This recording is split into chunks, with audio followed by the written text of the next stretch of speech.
What if I could persuade you to make a few lifestyle changes that could save your life? Would you listen?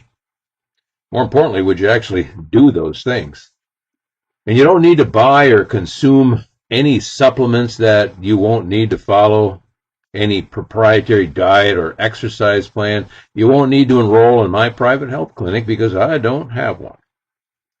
What I am about to say to you could possibly help you avoid heart disease, kidney failure, diabetes, even cancer, or just a long list of chronic ailments that don't seem to go away. Maybe you could even avoid Parkinson's disease or dementia or Alzheimer's. Now, a disclaimer here, I'm not a doctor, obviously, and I'm not advocating that you avoid doctors by any means. But there are a couple of doctors that I do follow who always say, you are in charge of your own health. And my experience recently has shown just that, because doctors are there to help, but we actually need to be the project manager of our own health care. And that may require some personal research and investigation. And that alone might make you feel much better than ever before and give you peace of mind that you're doing all you can to live a long and healthy life. So in this episode, I'm bringing something substantially important to your attention. Perhaps the most important thing I've brought to your attention yet. It's your gut.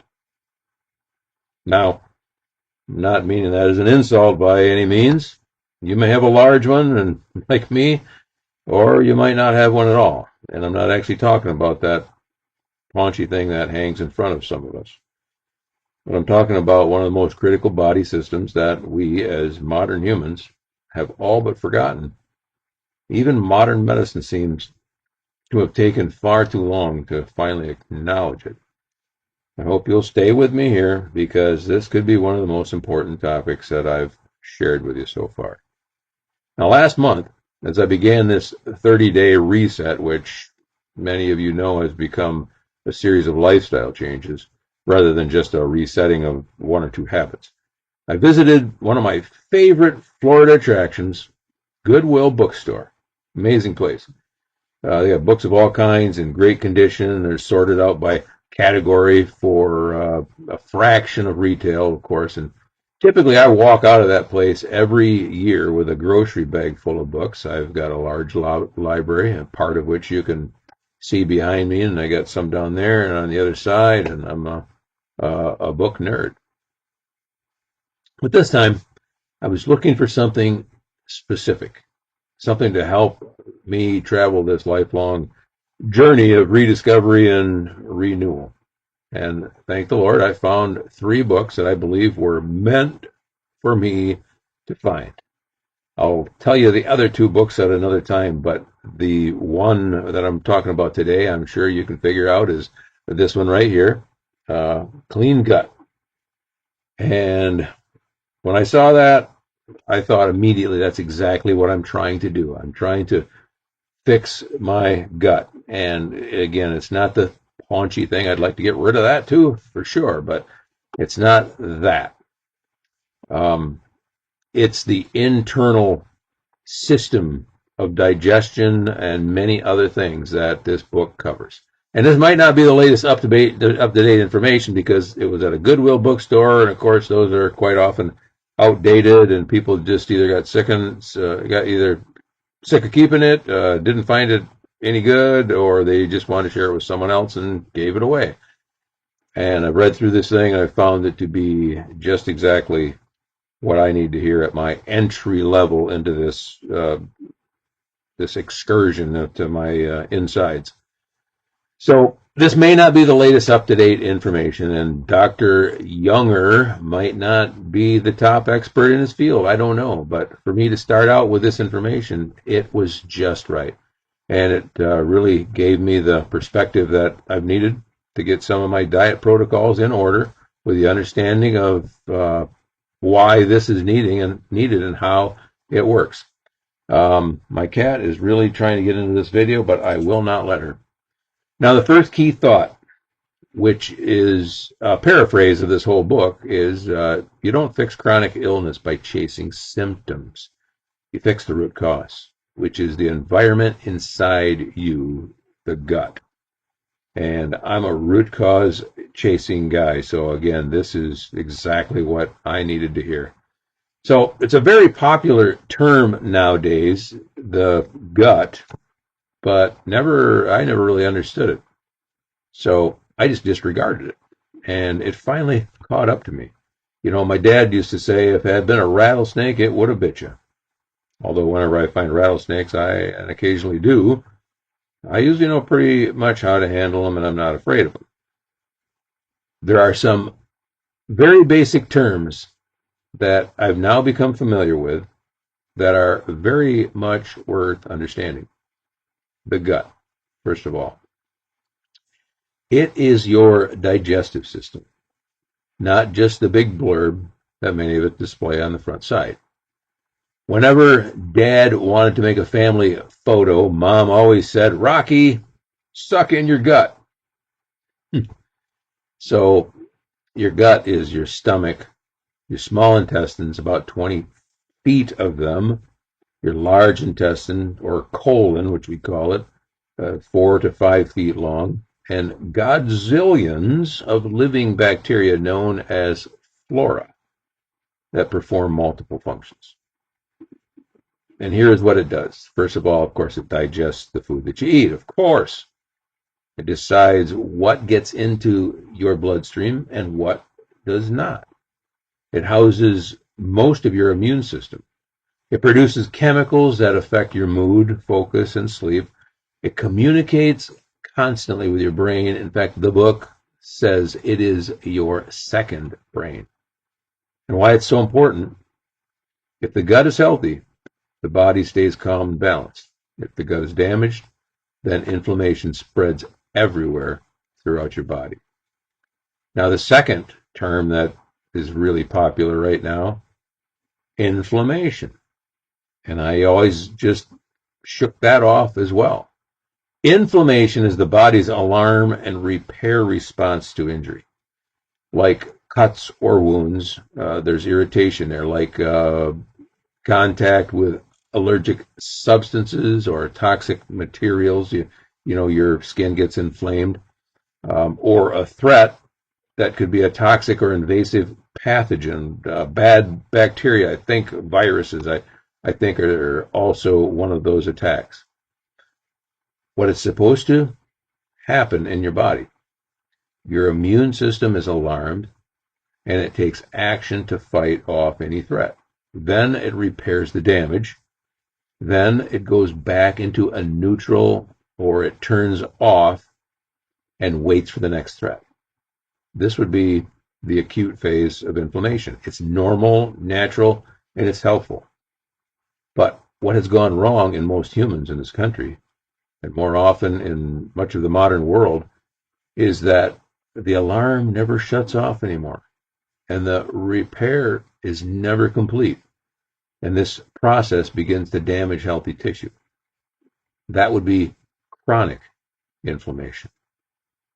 The short-term inflammation heals. The long-term inflammation harms. Acute inflammation is our friend. Chronic inflammation is our enemy. Undetected chronic inflammation is the root cause of most of our illnesses that I mentioned earlier. The sinister manifestation of inflammation is that it does not really give you very many obvious warning signs. The word itself, inflammation, sounds like you are on fire, but it's not necessarily that obvious. And to complicate it further, it doesn't have just one feeling. It shows up differently depending on where it is and how long it's been there. Acute short-term inflammation feels like warmth all over, like a fever, but that goes away. Or swelling from an injury that will lessen after it's healed. Or maybe tenderness from a bruise that lasts just a few days. Maybe redness around a scrape or a bug bite that may scab over and the scab falls off and your skin is back to normal with a little bit of scarring. Aching or soreness after overworking a muscle. So this is your body's immune system addressing an attack and repairing itself, and then shutting back off and waiting again for the next attack. But the chronic long-term inflammation feels like constant fatigue, even after rest or waking up in the morning and you just are tired and you just don't seem to get the energy back. Maybe achy joints or muscles that ache when you've not even been exercising. Stiffness, especially in the morning, but stiffness that's kind of chronic. With me, it goes all day long, but the more I move, it loosens up, but I never really have the limberness that I should have. Another one is brain fog or slow thinking. I mean, a lot of things cause that, but inflammation is a big contributor. Feeling poorly after eating, not because you overate, but just feeling less good after you've eaten something. You know, you'd think that you're hungry, you want to eat, and afterwards you're satisfied. And you might be satisfied with the hunger part of it, but you have this feeling like, oh, I wish I hadn't eaten either that much, which wasn't that much, or just hadn't eaten that food. And a lot of times it's food sensitive.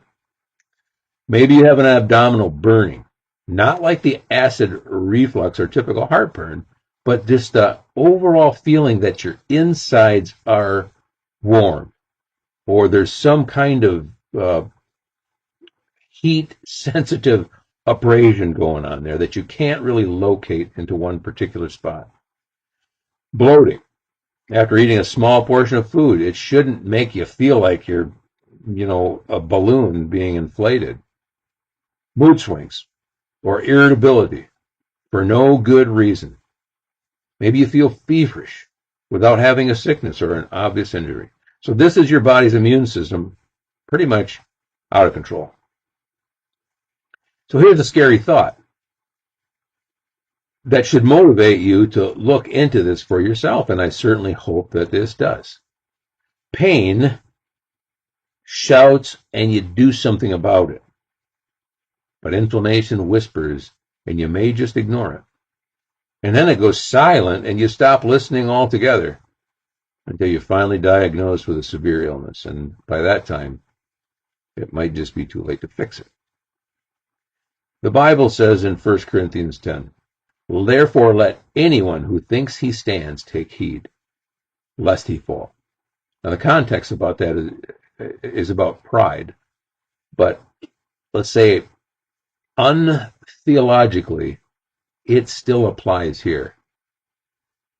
Just because you feel like you're doing really good and nothing is really bothering you, take it heart that you might be falling and not knowing about it, because this chronic inflammation works behind the scenes and doesn't really shout like dead-on pain.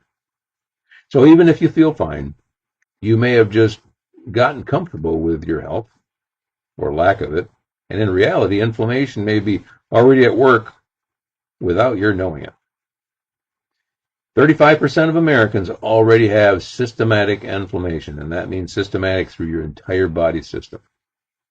And my doctor has warned me about it for several years now, and I chose to take a moderate course of action that allowed me to hold on to some of my bad habits and just do some of what he suggested. And those few poor food choices that I clung on to, and my limited activity as far as exercise, among other forms of slothfulness in my daily routine, finally became that one bad apple that spoiled the whole bunch. And now I'm in recovery mode. Now, if you'd like to avoid this in your life, here's my non-medical advice, because I'm not a doctor, and I certainly, again, don't want anybody to listen to me fully and not take their doctor's advice. But here's some things that I think every doctor would agree with, and you'll find all over the internet and in pretty much every self-help book. And these are the things that I have found unequivocally need to happen. First of all, cut out everything that is made with manufactured sugar or any kind of sweetener. They're all bad. It doesn't matter if it's a natural sweetener. Sweeteners are all bad. If you go back to the Bible, the only real thing that sweetened any food was fruit, grapes, certain sweet fruits, and honey, which was a rarity. People didn't just have jars of honey back then in their cupboards. They didn't even have cupboards. They had just, earthenware pots. So when honey was found, it pretty much was consumed on the site or brought back, and everybody had a party and consumed it. It's not the handy sweetener that we have today with so many dozen other sweeteners, natural and just pure atomic waste chemicals that produce a sweet flavor. We have become sweet freaks in our world that everything has to be a pleasure to eat. The fact is, you need to eat to live, eat to live, not live to eat. I know that's hard for most of you to hear, but that's the hard truth. It's not that God denies any pleasure in our life, but those pleasures do come within certain parameters that we have just blown away in our modern society. Next thing is cut out processed food. Anything made that comes in a box or a mix that's in a bag or a packet is very much likely to be processed. If it's a powder, it's processed. Even just grain, when you turn it into white bleached flour, that is processed, and all the goodness has been taken out of it. This is a no-brainer. You've heard that for decades now. With one exception here, I should say, spices are ground into a powder, and most spices are actually just the opposite. They are beneficial to you. Next, drink a lot of water. Some coffee and tea, but, oh man, I'm losing a lot of friends today. No soft drinks. Anything that fizzes, you shouldn't be drinking it. Any drink that's sweet, you shouldn't be drinking it. Even if it's fruit juice or something, because you're just concentrating the sugar that's in the fruit and getting nothing of the actual benefit of the fruit. So drink water. I've I've researched to try to find out how much water you're supposed to drink.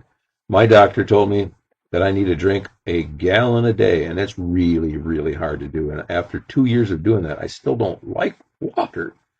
But I have not gone back to drinking my diet Mountain Dew, which I used to drink 3 or 4 coffees a day, and at least one of those, not the 2 liters, at least 1 full liter, and sometimes 2 liters of diet Mountain Dew every day.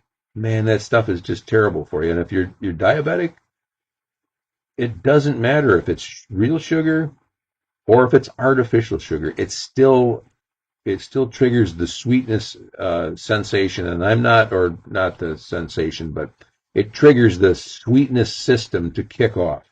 And again, I'm getting too far as an expert that I'm not on this, but many doctors are saying that even artificial sweeteners do the same thing for insulin as sugar.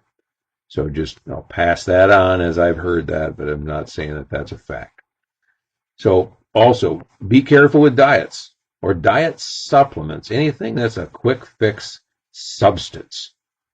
They may have short-term gains, but in the long term, it's really the discipline you put into it that works, not the purchase program, or not the miracle cure in a bottle, or the proprietary recipe you get only from somebody's website.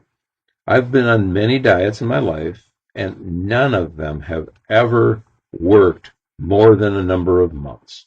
And I've always looked back and found out that every one of those diet plans also included consistent exercise, large amounts of water, and usually you had to eat celery and cucumbers because those flush the water out of your system, and you get this immediate rush from losing a ton of weight that first week, but it's almost all water weight.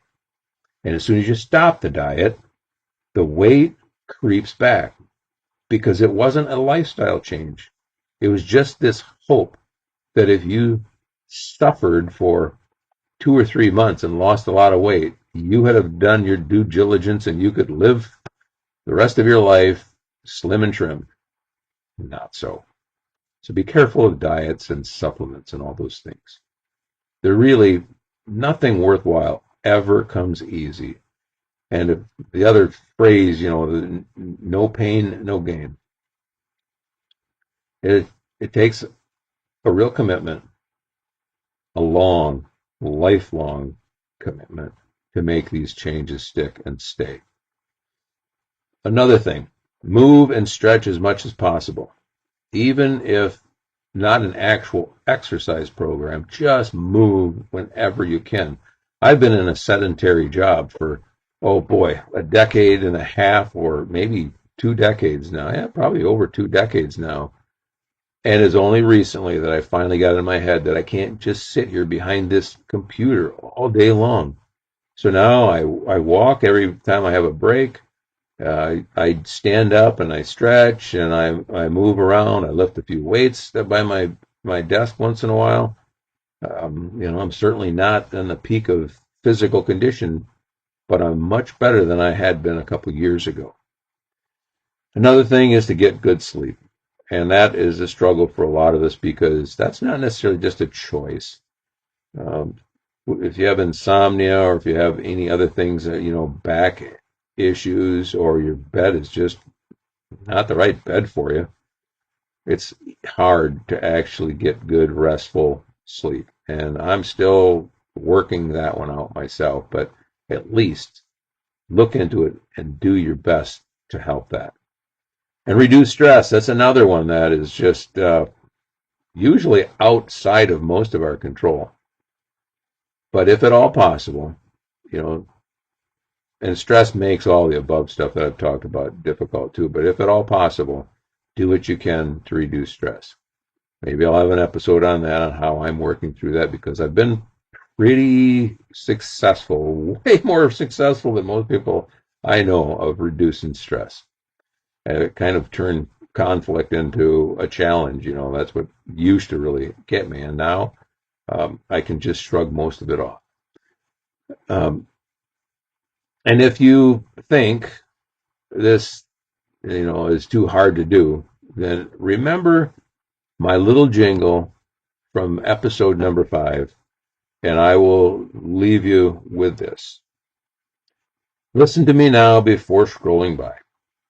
If you're in good health, so once was I. As I am now, so you will be. Therefore, take pause to listen and follow.